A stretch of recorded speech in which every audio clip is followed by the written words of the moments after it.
तर 2016चा जो कायदा आम्ही पारित करून घेतला होता दिव्यांगासाठी, केंद्राचा जो कायदा आहे, अपंग पुनर्वसन कायदा 2016चा.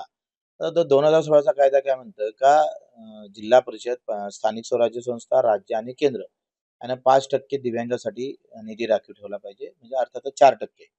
4%नं आता जर 7 लाखाचं बजेट जर केलं, तर 28,000 कोटी रुपये दिव्यांगासाठी खर्च करणं आवश्यक आहे. त्यापैकी सरकार किती खर्च करून आलं? फक्त 1400 कोटी.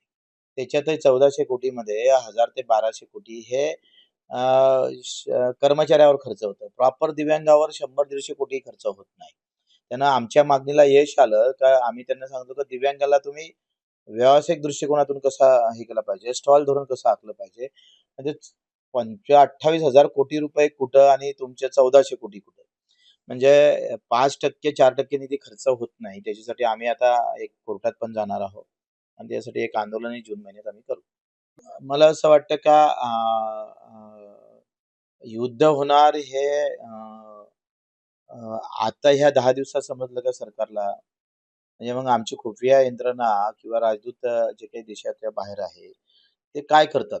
परराष्ट्रीय धोरण आमचं कशा पद्धतीनं आम्ही पाहतोय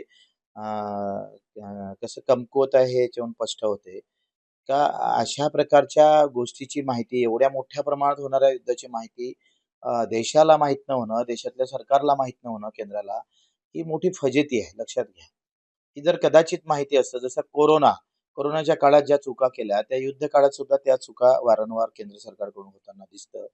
म्हणजे विश्वगुरू म्हणणारे गुरु आता फसले आणि साधं सिलेंडर आणि पेट्रोलही त्यांना आता कमी भेटणार. उलट तर ही हुशारी जर भारतानं करून दाखवली असती आणि तशा पद्धतीचं जर भूमिका भारत सरकारनं केली असती, तर मग आम्ही मानलं असतं. कदाचित छत्रपती शिवाजी महाराज ची नीती ठेवली असती, तर ते शक्य झालं असतं. म्हणजे मिठावर पोर्तुगीज बंदी आणणार आहे, इकडे पाठवणार नाही.